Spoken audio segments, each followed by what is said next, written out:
Meanwhile, President Trump has restarted nuclear talks with North Korea after making a historic visit over the weekend. He became the first sitting U.S. president to visit the isolated country. He crossed the DMZ and held an unprecedented meeting with Kim Jong-un. Despite the historic visit and previous summits, though, North Korea still has all of its nuclear weapons. Chip Reid is following the latest at the White House. Well, so far there has been no tangible progress toward any kind of denuclearization deal. The parties are simply heading back to the negotiating table after talks broke down earlier this year. And meanwhile, North Korea continues to produce materials for nuclear weapons. We've agreed that we're each going to designate a team, and the team will try and work out some details. And again, speed is not the object. We want to see if we can do a really comprehensive, good deal. Moments before leaving South Korea, President Trump said sanctions against North Korea are still in place, but he left open the possibility of scaling them back. At some point during the negotiation, things can happen. I'd be very proud to do that. Okay, let's do it. Come on. Earlier in the day, with one footstep, the president made history as the first U.S. president to enter North Korea. The impromptu meeting unfolded after President Trump tweeted an invitation to the North Korean leader the day before. CBS News has learned the president didn't give his staff much of a heads up about the tweet invitation, but he has been trying to replicate what South Korean President Moon Jae-in did when he met Kim at the DMZ last year. But the Kim-Trump meeting wasn't the only dramatic moment.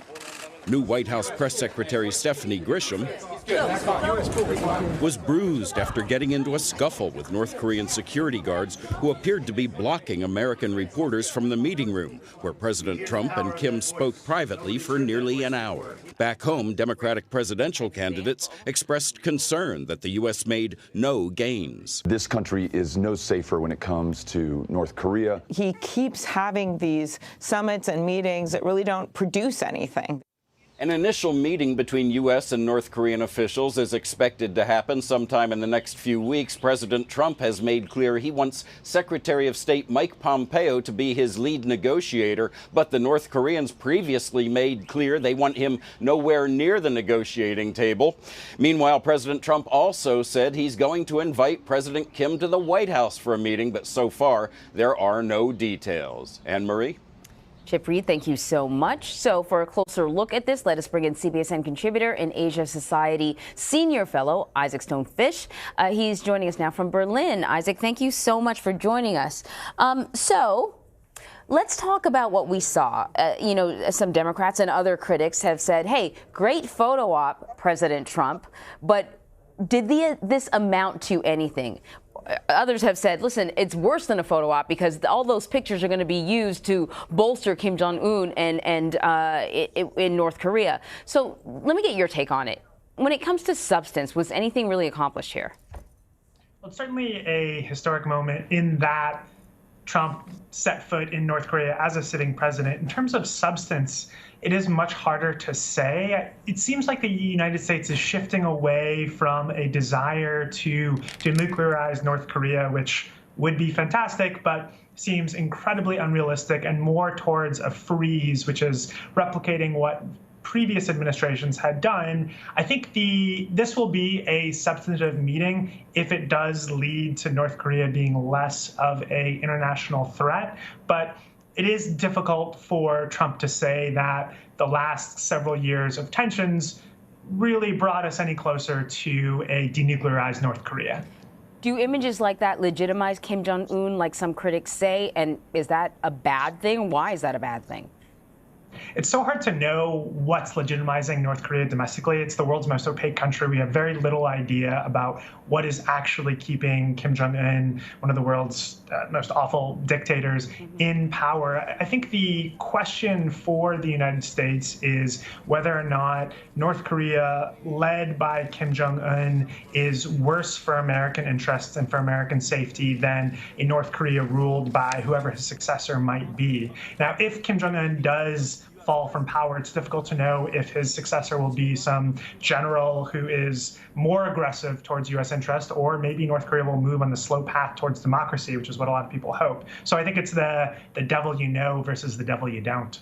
You alluded to something that the New York Times is reporting this morning. The New York Times is saying that the administration is considering asking North Korea to freeze its nuclear weapons as opposed to completely dismantling its operation. How significant is that?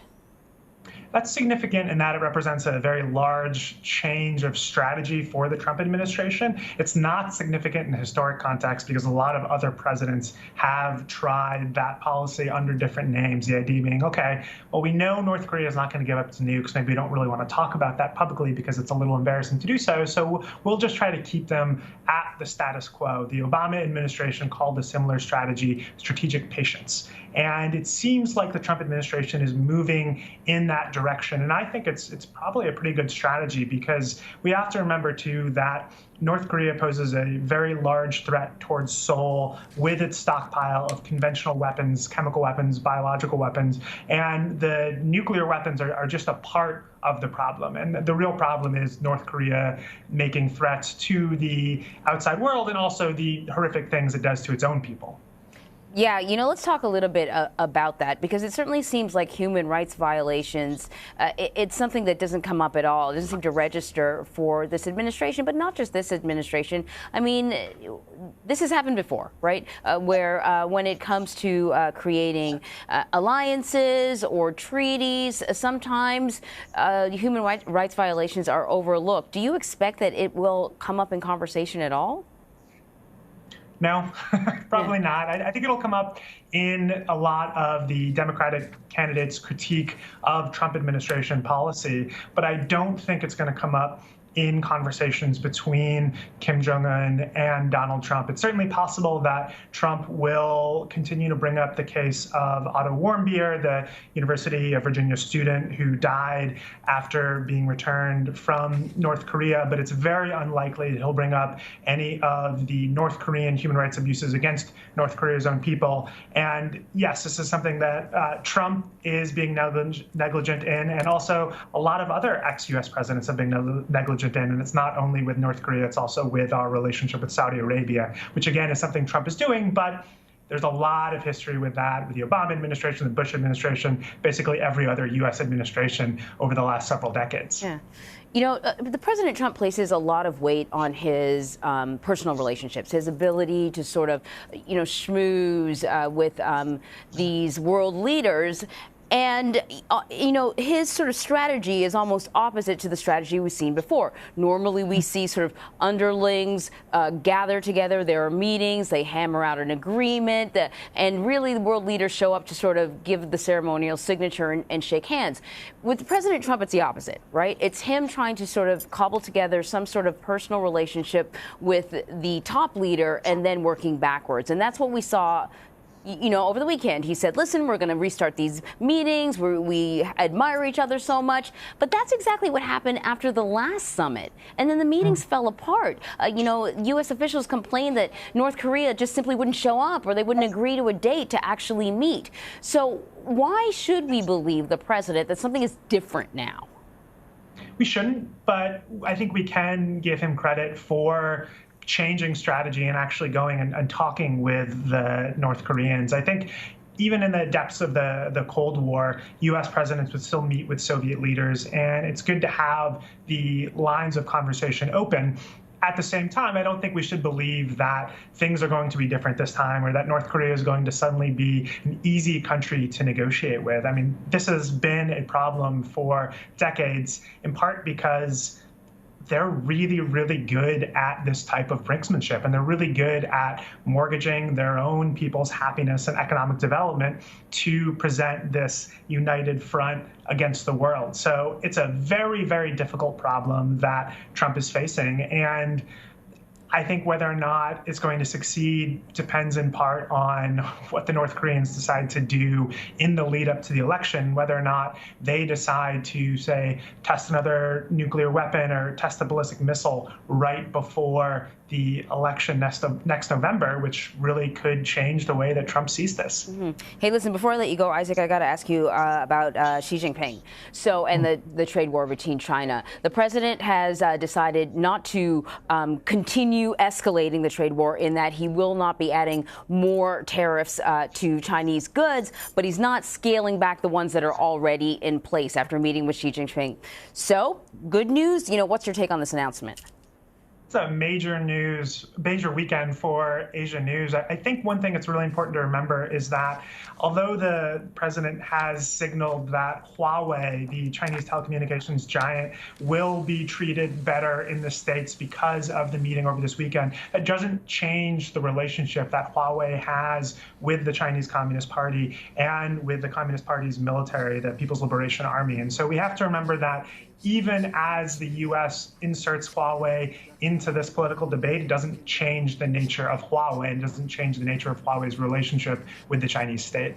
And of course, as far as I know, there are no agreements in terms of trade. I mean, this whole thing started because the president felt like there was an unequal trade relationship between the U.S. and the U.S. and China, and also that there were not enough protections for intellectual property and that sort of thing. And none of that is actually changed, as far as I know.